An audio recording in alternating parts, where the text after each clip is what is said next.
এটাই হচ্ছে যমুনা গাড়ল খামারের ব্যবস্থাপনা। সারাদিন এইভাবে মাঠের মধ্যে চড়বে। সারাদিন চড়ানো শেষে বিকেলবেলা ওর ছেড়ে যাওয়ার পরে শুধুমাত্র একটু পানি খাবে, একটু সামান্য ধানের কুড়া, একটু ভুসি দিয়ে পানি খাবে। Subscribe to my channel and also press this bell icon.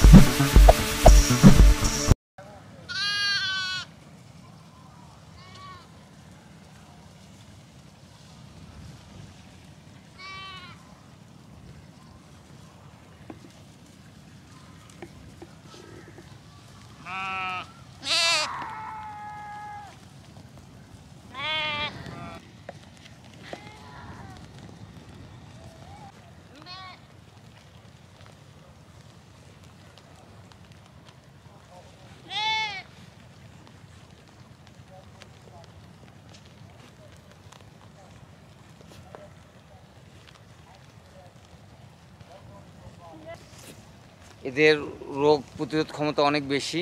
দেখতে পাচ্ছেন প্রচণ্ড রোদ, রোদের ভেতরে এরা চড়ে খাচ্ছে। এরা হচ্ছে বর্ষাকালেও এভাবেই খেতে পারে। এরা হচ্ছে উঁচু নিচু যে কোনো ঘাস খেতে পারে, যে কোনো লতা পাতা খেতে পারে। এরা হচ্ছে পাতা খেয়ে বেঁচে থাকতে পারে, এরা হচ্ছে খড়কুটো খেয়ে বেঁচে থাকতে পারে। এই কারণেই খাদ্যর যে বিষয়টা থাকে একটু হলেও স্বস্তি অনুভব করবেন। আপনারা অবশ্যই এই প্রজেক্টটা চিন্তা করে দেখবেন। আর এই যে যমুনা গাড়ল খামারটা দেখতে পাচ্ছেন শাওন ভাইয়ের, শাওন ভাই মূলত উনি একজন হচ্ছে ক্রিয়েটিভ মানুষ।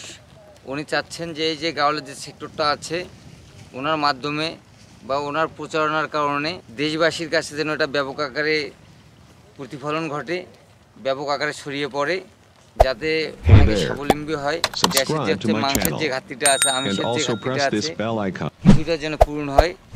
শাওন ভাই মূলত এই কারণেই তার প্রচারণা চালাচ্ছেন এবং মানুষকে উৎসাহিত করছেন। দর্শক, শাওন ভাই অবশ্যই 3 বছরে এই খামার থেকে ভালো মন্দ জ্ঞান অর্জন করেই আপনাদের মাঝে শেয়ার করছেন। আপনারা নিয়মিত তার ভিডিওগুলো দেখবেন, জানার চেষ্টা করবেন।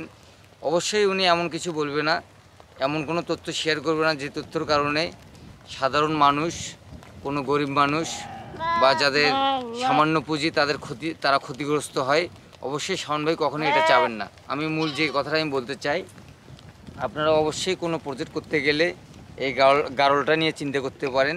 সুপ্রদর্শক, যখন গাড়ল বিষয়ে চিন্তা করবেন তখন অবশ্যই আপনারা ভালো ভালো কিছু গাড়লের খামার ভিজিট করবেন, যেগুলো প্রকৃত খামারি, যারা গাড়লকে নাচিং করায়, যে খামারে গাড়লের বাচ্চা উৎপাদন হয়। অবশ্যই এরকম খামার আপনারা ভিজিট করবেন এবং সেখান থেকে আপনারা যাচাই করবেন যে এই জিনিসটা আসলে পালন করা যাবে কি না। যদি দেখেন না এটা আসলে পালন করা সম্ভব, তাহলে অবশ্যই আপনারা অগ্রসর হবেন এবং ইনশাল্লাহ ভালোভাবেই হবেন আশা করা যায়। সুপ্রিয় দর্শক, মূল কথাতে আমরা আসবো।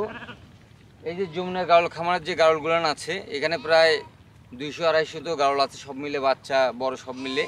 এই যমুনা গাড়ল খামারের যে গাড়ল ব্যবস্থাপনা, আমি ওখান থেকে জানতে পেরেছি যে এই গাড়লগুলো পালনে তাদের 1 টাকাও খরচ নেই। এখানে সামান্য কিছু খরচ আছে, এটা হচ্ছে ধানের কুড়া, একটু গমের ভুসি, একটু লবণ ইত্যাদি দিয়ে পানি দিলে পরে এরা প্রচণ্ড পরিমাণ খায়।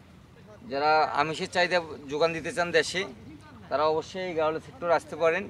এটা অনেক ভালো একটা সেক্টর, এখানে অবশ্যই আপনাদের কোনো লোকসান হওয়ার সুযোগ নেই। দর্শক, আমরা হচ্ছে সালাম কাকার কাছ থেকে জানবো, এই যে গাড়লগুলো আছে, অনেক শ্রোতা আছে, অনেক দর্শক আছে আমার, যে তাদের এখনো ধোঁয়াশা আছে, গাড়লটা কি আদৌ পালন করা যাবে কি না, একটু লাউডলি বলবেন।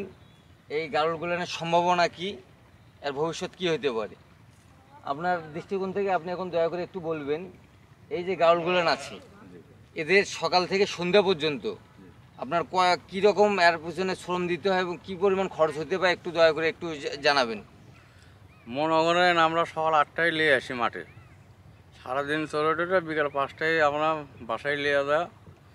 আপনার ওই লবণ গুঁড়া বসি কিছু পানি টানি খেলে রেখে দিই, এমন কোনো খরচ নেই। এমন আপনারা যদি পালেন, যদি মাঠ থাকে মাঠের মধ্যে আপনারা খেলে দিতে পারবেন। মাঠ না থাকলে ফল নিবার ঘাস কেটে গুঁড়ে ভুসিতে মেখে আপনারা খেলে দিতে পারবেন। তাতে আপনাকে কোনো অনুষ্ঠান হবে না, আপনাদের ফল ভালো হবে। আচ্ছা, আমি এটাই জানাতে চাচ্ছিলাম যে অনেক দর্শক আছে ভয়ের মধ্যে আছে, এই সেক্টরে যায় তারা ধ্বংস হবে নে কি হবে, এবারে একটা ভয় থেকে যায়। অনেক খামার করে বা অনেক পুঁজি হারে ফেলে। এখানে কি পুঁজি হারিয়ে যাওয়ার কোনো সম্ভাবনা আছে? না, এখানে কোনো পুঁজি হারিয়ে যাওয়ার কোনো সম্ভব নেই। লাভবান হবে। লাভবান হবে। হ্যাঁ, লাভবান হবে। যারা উদ্যোক্তা হতে চায় মোটামুটি এই সেক্টর আসতে পারে। হ্যাঁ, আসতে পারে। মনে করেন কোনো ঘাসই নেই, না, মানে এখানে এগুলো বন্যায় ডুবে গেছে সব, কোনো ঘাস নেই, সেক্ষেত্রে তখন কি করবেন? তখন আপনার নিপিয়ার ঘাস কি ফল কেটে আপনার গুড়ে বসি দিয়ে মাইকে খেলেবে। এটা কি সারা বছর খাওয়ানো যেতে পারে? সারা বছরই খেলানো যাবে। যাই, আপনার জানা মতো দেখায় এমন কোনো খামার আছে যারা হচ্ছে ওই পলকাটা খাওয়াই এগুলো পালন করে? হ্যাঁ, আছে এরকম আছে। আছে। সুপ্রিয় দর্শক, জানতে বললেন কাকার কাছ থেকেই, এরকম ফার্মও আছে। আমরা পর্যায়ক্রমে ওগুলো আপনাদের সামনে তুলে নিয়ে আসবো।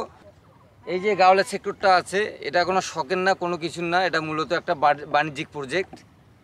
বিভিন্ন দেশে এই গাওলের প্রচলন আছে। শাওনভাবেও একটা প্রজেক্ট নিয়ে যাচ্ছেন হাতে, তার ইচ্ছা। এই যে গাওলের সেক্টরটা আছে, এটা সারা বাংলাদেশে ব্যাপক আকারে এই সেক্টরটা এগিয়ে যাবে বিভিন্ন জায়গায়। শাওন ভাইয়ের ইচ্ছা এটা মূলত। যদি কারো খামার করার ইচ্ছা থাকে যে পুঁজিটা আমি ব্যাপক আকারে করব, তাহলে অবশ্যই গাওলের দিকে আপনারা আসতে পারেন। অবশ্যই আপনাদেরকে ধৈর্যশীল হতে হবে, এই গাওল সম্পর্কে জানতে হবে, স্টাডি করতে হবে এবং অনেক খামার ভিজিট করতে হবে। সুপ্রিয় দর্শক, আপনারা যদি এই খামারে আসেন, আপনারা দুটো তৃপ্তি একসঙ্গে পাবেন। দেখতে পাবেন যে ইউরোপ কান্ট্রির মতো যে ইউরোপ কান্ট্রির যে খামারগুলো আছে, বিশাল ল্যান্ডস্কেপের ভেতরে Hey there. বিশাল Subscribe একটা to my জায়গার ভিতরে channel ছেড়ে দিয়ে পালে, খুব and also সুন্দর press looking, this অনেক bell ঝাউ গাছ icon. থাকে, অনেক কিছু থাকে। এই জায়গাটাও ঠিক সেম একটা জায়গা। এটা হচ্ছে সারিয়াকান্দি কালীতলা গ্রোইনবাদের যে চর আছে, এই চরে এই জায়গাটা। এই চরটাতে মোটামুটি শাওন ভাইয়ের অনেক জায়গা জমি আছে। দর্শক, আমি এখন ঘুরে ঘুরে এই জায়গার যে সৌন্দর্যটা একটু দেখানোর চেষ্টা করব এবং পরবর্তীতে আমরা বিস্তারিত এই গাওল বিষয়ে কথা বলবো। দর্শক সঙ্গে থাকবেন ইনশাল্লাহ। এই চরটাতে বিভিন্ন লতাপাতা, বিভিন্ন ঔষধি গাছ, বিভিন্ন প্রকার ঘাস আছে। এই চারণভূমিতে চড়ে খেয়েই শাওন ভাইয়ের যে গাওলগুলো আছে, এগুলো খুবই স্বাস্থ্যবান। আমি দেখানোর চেষ্টা করব। এটাই যমুনা নদী। সামনে দেখাচ্ছে যে লাল টিনের ঘর, ওই লাল টিনের ঘরে হচ্ছে মেইন গাওলের যে শেড।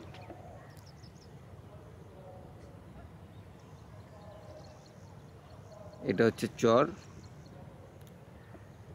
আমি সুন্দর করে দেখানোর চেষ্টা করবো, এখানে আসলে অবশ্যই ভালো লাগবে।